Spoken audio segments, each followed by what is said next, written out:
Welcome friends. आप सभी का बहुत बहुत स्वागत है हमारे यूट्यूब चैनल केजी फंडा में। इस चैनल में अभी हम झारखंड की जनजातियों का चर्चा कर रहे हैं। इसमें झारखंड में कुल 32 प्रकार की जनजाति पाई जाती है, वो आप सभी को पता है।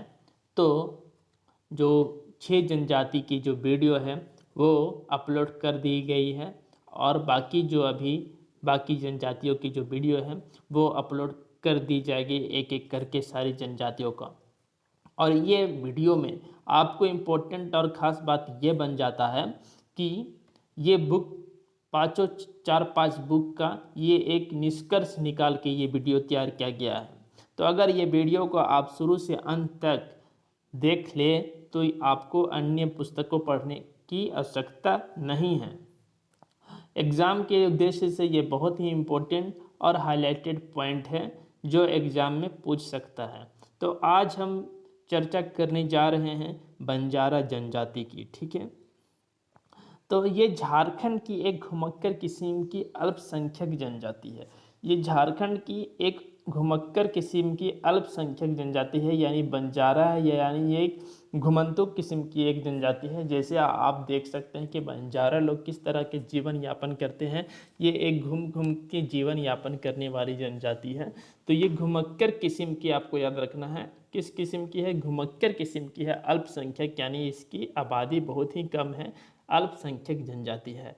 ये छोटे छोटे गिरोहों में घूमते रहती है। आप देख सकते हैं ये नोमैड्स के नाम से जाने जाते हैं, और ये छोटे छोटे गिरोह में घूमते रहते हैं। इनका कोई भी गोत्र नहीं होता है, और सॉरी, इनका कोई भी गांव नहीं होता है। ये कहीं पे निवास स्थान इनका नहीं है।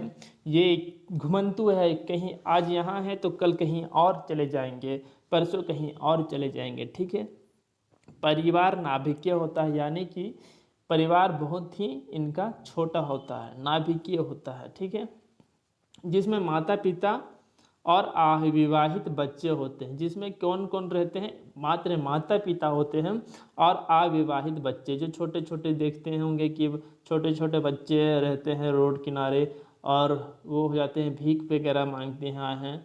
आप इसको अच्छा से आप अपने दैनिक जीवन में भी देख सकते हैं कि कहीं पे आपको भी दिखाई देगा कि कहीं पे सड़क किनारे दूर में कुछ लोग आके अपना ज़िंदगी जी रहे हैं, और वह बिल्कुल नोमैडिक है। वो किसी तरह से भीख मांग मांग कर इधर उधर से अपना जीवन यापन करते हैं। तो ये एक तरह की जनजाति है जो झारखंड में पाई जाती है, जिसका नाम है बंजारा जनजाति। ठीक है, बंजारा जनजाति।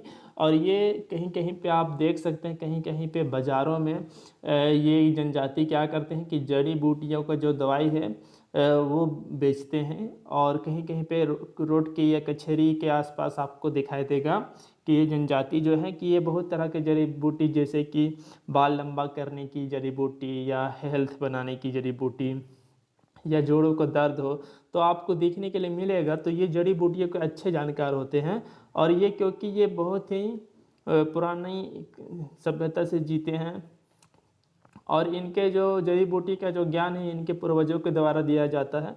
तो ये जड़ी बूटी के बहुत अच्छे जानकार है, और यही से इनका आय का स्रोत है। ये जड़ी बूटी बेचकर ही अपना जीवन यापन करते हैं। आपको अक्सर देखने के लिए मिलेगा। इनका समाज क्या होता है? इनका समाज प्रतिशतात्मक होता है, यानी कि पिता का वंशज इनके द्वारा चलते रहता है।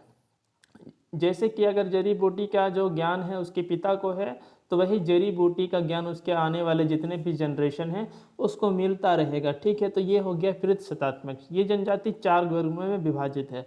ये इंपॉर्टेंट बन जाता है, बहुत ही इंपॉर्टेंट बन जाता है। जैसे कि पिछले वीडियो में देखे थे कि खड़िया जनजाति 3 वर्गों में विभाजित था, वो इसी प्रकार बंजारा जनजाति 4 वर्ग में विभाजित है। ठीक है, जैसे कि पहला जो वर्ग है वो है चौहान। पहला जो वर्ग है हो जाता है वो हो जाता है चौहान, फिर पवार, फिर राठौर। ठीक है, अब फिर उर्वा। चौहान, पवार, राठौर, अब फिर उर्वा। ये 4 वर्ग में विभाजित है, और ये इम्पोर्टेंट है। ये इम्पोर्टेंट बन जाता है कि कितने वर्ग में विभाजित है। 4 वर्ग में। नाम याद रख लीजिए क्योंकि पूछ सकता है, बस इतना ही आपसे पूछ सकता है। ठीक है, अब ये बहुत इंपॉर्टेंट है कि इस जनजाति में राय की उपाधि काफ़ी प्रचलित है, राय। ठीक है, तो ये बहुत इंपॉर्टेंट बन जाता है कि कौन से जनजाति में राय की उपाधि प्रचलित है। ठीक है, तो आपको याद रखना है बंजारा। याद कैसे रखिएगा, याद कैसे रखिएगा, बंजारा जनजाति में राय की उपाधि है, आर ए है लास्ट में, तो आर ए से बन जाता है राय। ठीक है, आर ए से बन जाएगा राय, तो राय की उपाधि काफ़ी प्रचलित है। ये एकदम इम्पोर्टेंट बन जाता है दोस्तों, ये एकदम पॉइंट एग्जाम पॉइंट के व्यू से एकदम इम्पोर्टेंट है।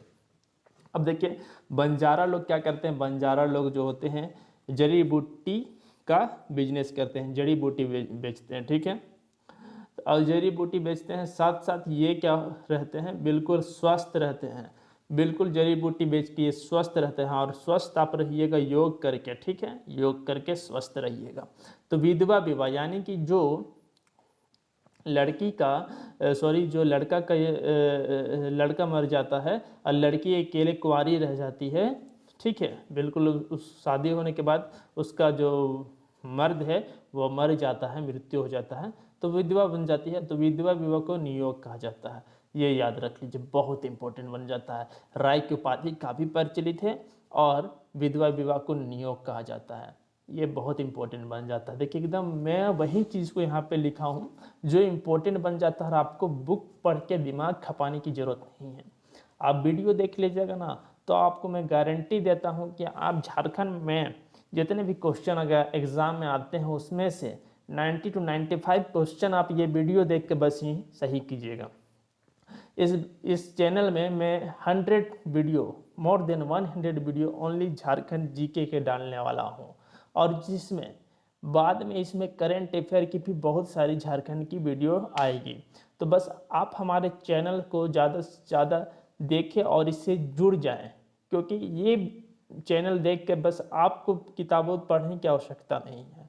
ठीक है, आप हमारे साथ जुड़ जाएं। देखिए मैं आपको गारंटी देता हूँ कि आपको 30 में 25, मोर देन 25 नंबर ये वीडियो से ही क्वेश्चन मिलने वाली है, और आप 25 क्वेश्चन मोर देन टिक टिक एकदम करेक्ट कीजिएगा। ठीक है, मैं इस बात की गारंटी देता हूँ। कोई भी आपको देखिएगा गारंटी नहीं मिलेगा, लेकिन मैं इस बात की गारंटी देता हूँ कि ये चैनल देख के आपको एकदम 100% एक्यूरेसी के साथ आप ऑप्शन टिक कीजिएगा। ठीक है, विधवा विवाह को क्या कहते हैं, नियोग कहते हैं। आपको यह एक याद रख लीजिए ना, एक नाम योग। ठीक है, योग कैसे होता है, योग वाले लोग जो होते हैं जड़ी बूटी के भी ज्ञानी होते हैं। ठीक है, अब जड़ी बूटी का सेवन करके भी योग किया जाता है। जैसे किसी को बीमार हो जाता है तो योग भी करता है, जड़ी बूटी का भी सेवन करता है। तो इस तरह से याद रख लीजिए कि विधवा विवाह जो होता है वो नियोग होता है। ठीक है, वधु मूल्य को क्या कहते हैं, ठीक है ना, वधु मूल्य को क्या क्या कहा जाता है, हरजी कहा जाता है, हर जी। ठीक है, हरजी। और ये किसे कहा जाता है, किस जनजाति को, बंजारा। कौन सी जनजाति को, बंजारा। ठीक है, तो जारा हरजी एकदम आपको याद रखें, जाजी जीजा, इस तरह से आपको याद रख लीजिए कि बंजारा तो जारा तो हरजी। ठीक है, हरजी, हरजी है इसका वधु मूल्य, बहुत इंपॉर्टेंट है। देखिए वधु मूल्य यानी कि वधु मूल्य यानी कि लड़का के द्वारा दिया जाने वाला एक मूल्य है शादी के वक्त, उसे बोलते हैं हरजी। और हरजी एकदम इंपॉर्टेंट है, याद रख लीजिए, हरजी है बंजारा, हरजी है बंजारा। ठीक है, जारा जी जारा। ठीक है, अब देखिए सगाई के समय, इसका मतलब क्या होता है, सगाई के समय कन्या पक्ष के द्वारा वर पक्ष को कुछ बैल, देखिए कन्या पक्ष के द्वारा, किसके द्वारा, कन्या पक्ष द्वारा वर पक्ष को कुछ बैल या नगद 140 रुपये दिए जाते हैं। कितने रुपये दिए जाते हैं, 140 रुपये जाते हैं। ठीक है, भाषा को लंबाड़ी कहते हैं। इसकी जो भाषा होती है ना बंजारा जनजाति की, इसे लंबाड़ी कहते हैं। ठीक है, तो ये इंपॉर्टेंट नहीं है, बस ये याद रख लीजिए कन्या पक्ष के द्वारा वर पक्ष को कुछ दिया जाता है, पैसा और बैल दिया जाता है। ठीक है, हरजी बहुत इंपॉर्टेंट है, नियोग बहुत इंपॉर्टेंट है, और राय की उपाधि बहुत इंपॉर्टेंट है। बाकी यहाँ पे आप देख लीजिए कि इसकी भाषा को क्या कहते हैं, लंबाड़ी, बिल्कुल अलग है, ये बहुत इंपॉर्टेंट है, बहुत इंपॉर्टेंट बन जाता है कि इनके भाषा को क्या बोलते हैं, लंबाड़ी कहते हैं। इस जनजाति के लोग संगीत प्रेमी होते हैं तथा पैसा संगीत से जुड़ा होता है। देखिए क्या कि घर के सामने बहुत से लोग हैं सो बीन बजाते हुए आ जाते हैं पैसा मांगने। तो ये सारे जो होते हैं संगीत प्रेमी होते हैं और संगीत से ही इनका पैसा जुड़ा होता है। और ये भी लोग जो होते हैं जो आ जाते हैं घर में पैसा मांगने के लिए गीत गाते हुए, तो ये भी बंजारा जनजाति के हैं। ये घुमंतु जीवन जीते हैं, ठीक है। इनका मुख्य केंद्र कहाँ है? संथाल परगना प्रमंडल। कहाँ है? संथाल परगना प्रमंडल। मैं आपको पहले भी बता चुका हूँ दोस्तों कि झारखंड में 5 प्रमंडल पाए जाते हैं। संथाल परगना जो प्रमंडल है उत्तरी पूर्व प्रमंडल है, उत्तरी पूर्व प्रमंडल है, जिसमें कुल 7 जिले हैं। कौन कौन से संथाल परगना में जिले हैं? देखिए, पहला जो जिला है देवघर, फिर दुमका। दुमका जो है वो उपराजधानी भी है। फिर साहेबगंज, साहेबगंज से गंगा नदी सट के बगल से गुजरती है। तो आपसे पूछ सकता है कि कौन सी गंगा नदी झारखंड राज्य के कौन से जिले से गुजरती है? तो साहेबगंज से गुजरती है। तो देवघर, दुमका, साहेबगंज, जामताड़ा, ठीक है, जामताड़ा, पाकुड़, गोड्डा, गोड्डा, ठीक है। टोटल कितना हो गया? 6 हो गया। तो ये 6 जो टोटल 6 जो ये जिले हैं, गोड्डा, देवघर, दुमका, जामताड़ा, पाकुड़ और साहेबगंज, ये सारे जिले कहाँ आते हैं? संथाल परगना में आते हैं। ये कहाँ आते हैं? संथाल परगना में आते हैं। तो वही है कि इनका जो मुख्य केंद्र कहाँ है? यही है। देवघर में है, दुमका में है, गोड्डा में है, साहेबगंज में है और पाकुड़ में इनका संथाल परगना प्रमंडल है और के राजमहल और दुमका क्षेत्र में। संथाल परगना प्रमंडल के राजमहल और दुमका क्षेत्र में है, ठीक है। तो राजमहल आपका साहेबगंज में पड़ता है। राजमहल कहाँ पड़ता है? साहेबगंज में पड़ता है और दुमका क्षेत्र में है, जो कि उपराजधानी है, ठीक है। तो आपको बस इतना याद रखना है कि इनका मुख्य केंद्र कहाँ है? संथाल परगना प्रमंडल में है, ठीक है। ये जनजाति में गोत्र नहीं पाया जाता, यानी कोई भी गोत्र या इनका टाइटल नहीं होता है, ठीक है। लेकिन कुछ लोग अपने को कश्यप गोत्र बताते हैं। ये कौन से गोत्र बताते हैं? कश्यप गोत्र बताते हैं, ठीक है। ये इम्पोर्टेंट नहीं है, ठीक है, ये नहीं पूछेगा, लेकिन पूछ भी सकता है। तो आप याद रखिए कि हाँ, ये अपने आप को कश्यप गोत्र बताते हैं। प्रमुख देवी, ये बहुत इंपॉर्टेंट है और ये पूछेगा, ठीक है, कि प्रमुख देवी को बंजारी देवी कहते हैं। अब देखिए, ये जो जनजाति है बंजारा जनजाति है। कौन सी जनजाति है? बंजारा जनजाति। तो बस इसकी देवी का क्या नाम है? बंजारी। बस यह याद रख लीजिए कि इनकी देवी का क्या नाम है? प्रमुख देवी का। जैसे कि प्रमुख देवता या देवी होते हैं सिंगमोंगा होते हैं या धर्मेश होते हैं, जैसे संथाल और उरांव में है, उसी तरह इसमें बंजारा जनजाति में बंजारी देवी है। अब देखिए, इस जनजाति को 1956 में दर्जा प्राप्त हुई है। ये बहुत इंपॉर्टेंट है कि कब दर्जा प्राप्त हुई है? 1956 में। ये जनजाति जड़ी बूटी के अच्छे जानकार है। कौन सी जनजाति जड़ी बूटी के अच्छे जानकार होते हैं? ये पूछेगा एग्जाम में। तो आपको याद रखना है कि बंजारा जनजाति जो है जड़ी बूटी के अच्छे जानकार होते हैं। अब इनका जो प्रमुख है वाद्य यंत्र, यानी जो घर घर में घूम के ये पैसा मांगते हैं, संगीत प्रेमी है, तो इनका कुछ प्रमुख वाद्य यंत्र है, वो है नरसिंहा, ठपरा, चिंकारा, ढोल, ठीक है। लेकिन ये इम्पोर्टेंट नहीं है, ये एग्जाम में नहीं पूछेगा, ठीक है ना। अब देखिए, यहाँ पे इम्पोर्टेंट ये बन जाता है एक चीज कि ये आल्हा उदल को अपना वीर पुरुष मानते हैं। कौन सी जनजाति? आल्हा उदल को, या बंजारा जनजाति अपने वीर पुरुष किसे मानते हैं? तो आल्हा उदल को। ये इंपॉर्टेंट बन जाता है, ठीक है। आल्हा उदल, आल्हा उदल को अपने वीर पुरुष मानते हैं, ठीक है। और ये लोक गाथा बहुत लोकप्रिय है। ये आल्हा उदल को अपना वीर पुरुष मानते हैं, वीर पुरुष मानते हैं। जैसे हम हिंदू लोग अपने वीर पुरुष राम भगवान को मानते हैं, उसी तरह ये आल्हा उदल को अपने वीर पुरुष मानते हैं।